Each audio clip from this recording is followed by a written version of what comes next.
Hello बच्चों, welcome to परित्राण classes. आज हम डिस्कस करने वाले हैं आपके सिलेबस क्लास 10 का।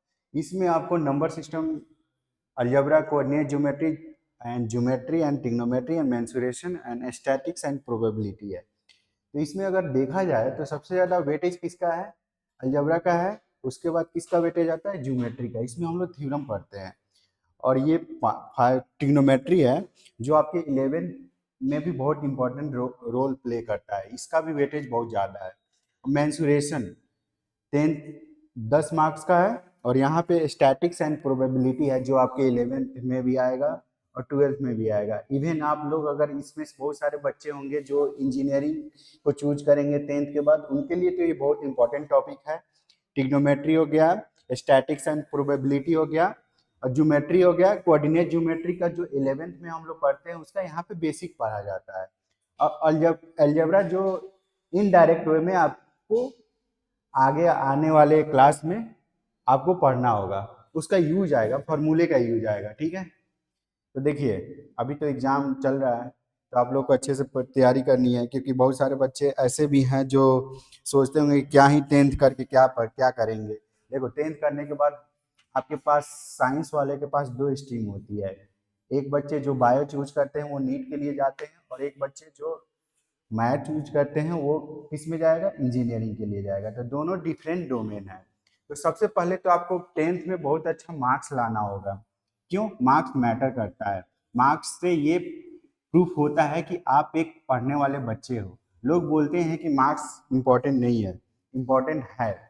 ठीक है। तो आपको क्या करना होगा, अभी जितने आपके पास टाइम बचा है, जितने दिन आपके पास बचा है, उसको क्या करिए, आप लोग यूटिलाइज करिए। जो भी पीछे का टॉपिक पढ़े उस पर क्वेश्चन प्रैक्टिस करिए। ठीक है। क्योंकि यही टाइम है प्रूफ करने का। और एग्जाम कंप्लीट होने के बाद आप लोग रेस्ट मत करिएगा, थोड़ा बहुत ध्यान दीजिए। उसके बाद क्योंकि अभी नहीं पढ़ाई करोगे, अच्छे कॉलेज नहीं लोगे, अच्छे कॉलेज में जाने के बाद क्या होता है कि अच्छे लोग मिलते हैं, आपका कनेक्शन बनता है। आईआईटी और नॉर्मल जैसे इंजीनियरिंग करने के लिए आपको प्राइवेट कॉलेज भी ऑप्शन मिलता है, और एनआईटी आईआईटी भी होते हैं। तो एनआईटी और आईआईटी से करने का क्या फ़ायदा है? देखो बच्चों, एनआईटी और आईआईटी एक ब्रांड है। आपको मार्केट में जाने पे, जैसे आपके पास दो प्रोडक्ट है, एक लोकल प्रोडक्ट है और ब्रांड का प्रोडक्ट है, तो सबसे ज़्यादा बिलीव आपको किस पे होगा? ब्रांड पे होगा। क्यों? क्योंकि उसके पास ऑलरेडी वो सारी चीज़ें हैं जिसके लिए उसको प्रूव करने की जरूरत नहीं है। एक लोकल प्रोडक्ट को पहले बहुत सारी पैरामीटर से गुजरना होता है, तब एक कस्टमर को बिलीव होता है कि चलो भैया इस प्रोडक्ट को यूज करते हैं। ब्रांड को कोई दिखाने की जरूरत नहीं है। तो इसलिए आप अच्छे कॉलेज में जाओगे तो आपके पास एक ब्रांड आएगा।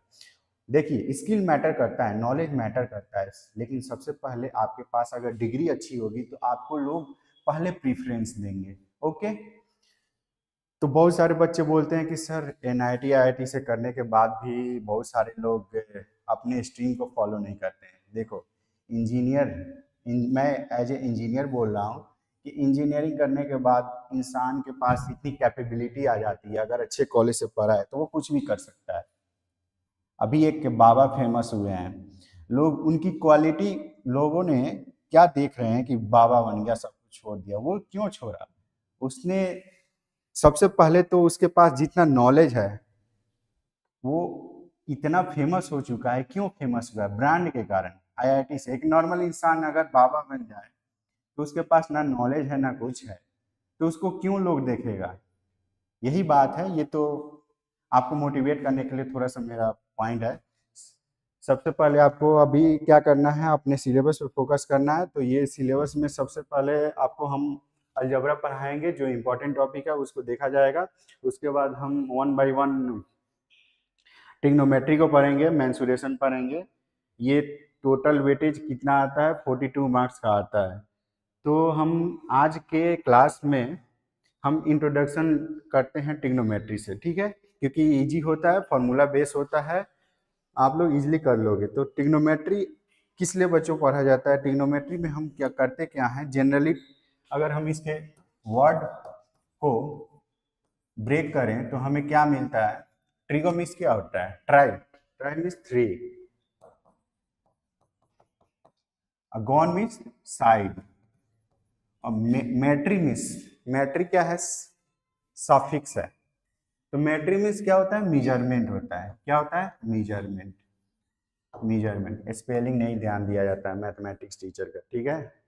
तो थ्री साइड मेजरमेंट, तो जनरली हम लोग ट्रेंगल का एंगल और साइड में रिलेशन दिखाने के लिए हम लोग ट्रिग्नोमेट्री का यूज करते हैं। तो हम यहाँ पे राइट एंगल ट्रेंगल का यूज किया जाएगा।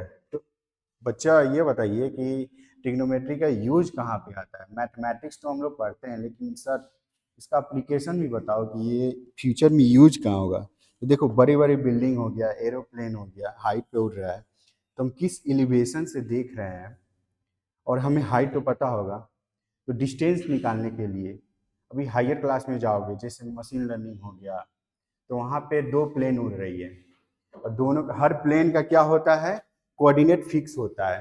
तो किस कोऑर्डिनेट पे किस, अभी तो कितनी सारी फ्लाइटें जाती है, बहुत सारी फ्लाइटें रहती है, अगर सबका कोऑर्डिनेट फिक्स नहीं होगा, सबका डिस्टेंस हम नहीं निकालेंगे, तो कैसे पता चलेगा। दो फ्लाइट आपस में टकरा जाएगी, डेली हादसा होगा, एक्सीडेंट होगा, लोग बहुत मरेंगे। तो ये सारी चीजें डिस्टेंस निकालने के लिए, हाइट निकालने के लिए हम लोग ट्रिग्नोमेट्री का यूज करते हैं। तो राइट एंगल ट्रेंगल में ये एक राइट एंगल ट्रेंगल है, यहाँ पे बी पे एक राइट एंगल है। तो अगर हम सी एंगल के लिए बात करें, देखो बहुत सारे बच्चों को क्या कंफ्यूजन होता है कि सर बेस किसको लें और यहाँ पे परपेंडिकुलर किसको लें। हाइपोटेनस तो फिक्स होता है, ठीक है। तो हमें क्या ध्यान रखना है, यहाँ पे आपको कौन से एंगल के लिए बात किया जा रहा है उसके अकॉर्डिंग हम बेस और परपेंडिकुलर फिक्स कर लेंगे। जैसे सी एंगल के लिए बेस क्या होगा, बीसी हमारा बेस हो गया, और ये क्या हो गया, परपेंडिकुलर हो गया, जिसको पी से डिनोट किया जाता है। अगर एंगल ए के लिए बात किया जाए तो बेस क्या हो गया बच्चा, जो पी है वो बेस बन जाएगा, और बीसी क्या हो जाएगा, परपेंडिकुलर हो जाएगा। तो यहाँ पे एक रेशियो डिफाइन किया जाता है। जैसे हम कोई एक एंगल के लिए हम यहाँ पे डिफाइन कर देते हैं, यहाँ पे साइन सी ले लेते हैं। तो साइन सी क्या होता है, परपेंडिकुलर अपन हाइपोटेनस। तो इसको शॉर्ट, इसको ए से डिनोट कर देते हैं हम सी एंगल के लिए, बेस को बी से डिनोट किया जाता है, ठीक है। शॉर्टकट है, शॉर्ट नेम से डिनोट किया जाता है, बार बार परपेंडिकुलर बेस लिखना सही नहीं होता है। तो साइन सी इक्वल टू क्या होगा, पी अपन एच। कॉस क्या होता है, कॉस सी अपन, कॉस सी क्या होता है, बी अपन एच। टेन सी क्या होगा, टेन सी की बात करें तो टेन सी क्या होता है, पी अपन बी होता है। अगर हम अदर ट्रिग्नोमेट्रिक रेशियो निकालें तो ये साइन का रेसिप्रोकल क्या होगा, कॉसिक होगा, कॉस का क्या होगा, सेक होगा, टैन का क्या होगा, कॉट होगा। कुछ बुक में फॉर्मूला या कुछ टीचर लोग फॉर्मूला बताते हैं, हमें पता नहीं है। पंडित बद्री प्रसाद हर हर बोले ये कुछ फॉर्मूला है, लेकिन आप लोग ये नॉर्मल सा फॉर्मूला है, छोटा सा फॉर्मूला आप लोग को याद रखना है। इसका रेसिप्रोकल क्या होता है, कॉसेक होता है। कॉसेक क्या होता है, एच अपन पी, हाइपोटेनस अपन परपेंडिकुलर। कॉस क्या होता है, कॉस का रेसिप्रोकल क्या होता है, सेक होता है। सेक का क्या होगा, एच अपन बी होगा। टैन का क्या होता है रेसिप्रोकल, कॉट होता है। तो कॉट सी क्या हो जाएगा, बी अपन पी हो जाएगा, ठीक है बच्चों। चलिए इस पे एक क्वेश्चन कर लेते हैं जो आपके लिए बहुत इंपॉर्टेंट है। एक क्वेश्चन हम कर लेते हैं। चलिए यहाँ पे एक क्वेश्चन करते हैं। क्वेश्चन क्या करते हैं, क्वेश्चन ले लेते हैं, इजी सा क्वेश्चन ले लेते हैं। Sine A equal to 3/5 given है। तो आपको जब भी क्वेश्चन दिया जाए ट्रिग्नोमेट्री में, तो सबसे पहले क्या करिए, एक डायग्राम बना लीजिएगा, एक ट्रायंगल बना लीजिएगा, उसका वर्टेक्स को डिनोट कर दीजिएगा ए बी सी से। तो किस एंगल के लिए बात किया जा रहा है, एंगल ए के लिए बात किया जा रहा है। तो एंगल ए में अभी हम आप लोग को क्या बताए हैं, यहाँ पे परपेंडिकुलर क्या होगा, बीसी हो जाएगा, और ए बी क्या हो जाएगा, बेस हो जाएगा। तो साइन ए, तो यहाँ पे कौन ये साइड साइड बताओ, ये साइन ए में परपेंडिकुलर क्या होगा, बीसी हो जाएगा 3, और ये हाइपोटेनस हो जाएगा। तो यहाँ पे थर्ड साइड निकालने के लिए राइट एंगल में आप लोग को प्रॉपर्टी एक बताया गया होगा कि परपेंडिकुलर का स्क्वायर प्लस बेस का स्क्वायर इक्वल टू हाइपोटेनस का स्क्वायर होता है। तो P square plus B square equal to H square होता है। ये रिलेशन बहुत इंपॉर्टेंट है, ट्रिग्नोमेट्री के लिए, क्योंकि इस रिलेशन में आपको क्या, इस क्वेश्चन में आपको दिया क्या जाएगा, कोई दो वेरिएबल, तीन वेरिएबल है ना यहाँ, तो दो वेरिएबल दिया जाएगा और आपसे तीसरा वेरिएबल निकालने के लिए बोलेगा और उस वेरिएबल का यूज करते हुए अदर ट्रिग्नोमेट्रिक रेशियो आप लोग निकालेंगे। तो जब भी आपको क्वेश्चन में कोई भी क्वेश्चन हो तो सबसे पहले देखो कि हमें वेरिएबल कितना गिवन है। वेरिएबल 3 है तो आपसे क्वेश्चन बनाने वाला दो वेरिएबल ऑलरेडी देगा या रिलेशन देगा, रेशियो के फॉर्म में रिलेशन देगा, ठीक है। तो अगर आप इस पॉइंट ऑफ व्यू से सोचोगे कि एग्जामिनर हमसे पूछ क्या रहा है, तो आप कोई भी क्वेश्चन, कितना भी हार्ड क्वेश्चन हो मैथमेटिक्स में, लॉजिक अप्लाई करो, आप कर ले जाओगे। प्रॉब्लम ये होता है कि बच्चा लोग क्वेश्चन ही नहीं समझ पाते हैं कि क्वेश्चन पूछ क्या रहा है।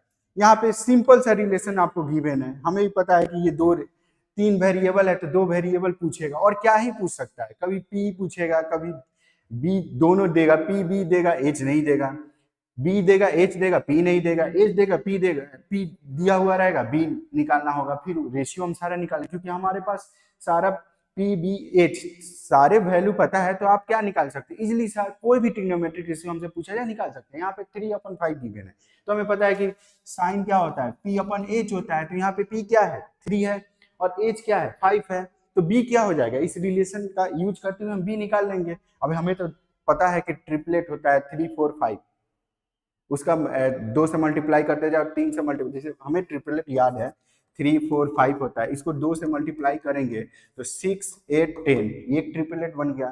तो याद है, आप लोग को क्या करना होगा, बोर्ड में आपको प्रॉपर वे में करना होगा। तो देखिए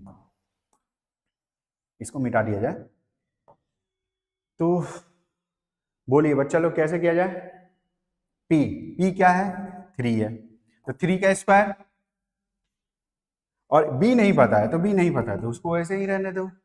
एज क्या गिवन है 5, तो 5 का स्क्वायर, तो यहाँ से b इसको इधर लेके जाएंगे तो 25 और 9 ये 16 आया।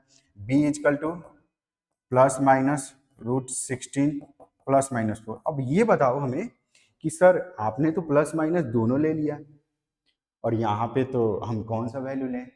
तो देखो यहाँ पे आप लोग अभी के लिए फर्स्ट क्वाड्रेंट में बात किया जाए, जो भी एंगल हम दिए 10th लेवल पे फर्स्ट क्वाड्रेंट में बात किया जाता है। और वैसे भी हम डिस्टेंस निकालते टाइम हम डिस्टेंस को पॉजिटिव लेते हैं, तो हम निगेटिव वाले पार्ट को नेगलेक्ट कर देंगे, ठीक है, हम प्लस वाला ले लेंगे। तो यहाँ पे हमें p क्या गिवन है 3 गिवन है, b क्या गिवन है h गिवन है, सॉरी h क्या गिवन है 5 गिवन है, p हम बेस हम निकाल चुके हैं। बेस क्या निकाले हैं बच्चा लोग बोलो, बेस निकाले हैं 4। अब हमसे पूछा जाए, हमसे क्या पूछा जाएगा क्वेश्चन में, कॉस बताइए, कॉसे बताइए, tan a बताइए, sec a बताइए, cosec a बताइए, ठीक है। तो हम कोई भी, अब ये हमें वैल्यू पता है तो हम कोई भी पूछा जाए हमसे, कोई भी ट्रिग्नोमेट्रिक रेशियो पूछा जाए हम निकाल सकते हैं। जैसे कॉसे, कॉसे क्या होता है, कॉसे बताओ, अभी तो बताया ना b/h, तो b यहाँ पे ये इसको 4 डाल, इस एंगल के लिए बेस हो जाएगा तो 4/h। tan a बताओ क्या होता है, tan a क्या होता है p/b, tan a p/b, p क्या गिवन है 3 गिवन है और b क्या गिवन है, b हम निकाल चुके हैं यहाँ पे 4। ऐसे ही आप लोग सेक निकालेंगे, कॉसेक निकालेंगे, कॉट निकालेंगे। अब देखो एक अच्छा सा क्वेश्चन, इसमें क्वेश्चन अच्छा कैसे बनाएगा, रेशियो के फॉर्म में देगा। ये दोनों कोई दो वेरिएबल में, जो क्वेश्चन में डायरेक्ट गिवन था ना, यहाँ पे रेशियो दे देगा। रेशियो क्या देगा कि AB/BC का रेशियो क्या है 3/4 है, तो यहाँ से अदर ट्रिग्नोमेट्रिक रेशियो निकालो। तो हम रेशियो क्यों बोल रहे हैं, हमारे वर्ड पे आप लोग को फोकस करना होगा, रेशियो है, ये रेशियो है, ठीक है। चलिए अब अगले क्लास में हम लोग क्या करेंगे, एक अपना पहला एक्सरसाइज का इंपॉर्टेंट क्वेश्चन करेंगे, अच्छे अच्छे प्रॉब्लम करेंगे जो आपके बोर्ड एग्जाम के लिए इंपॉर्टेंट है। Thank you.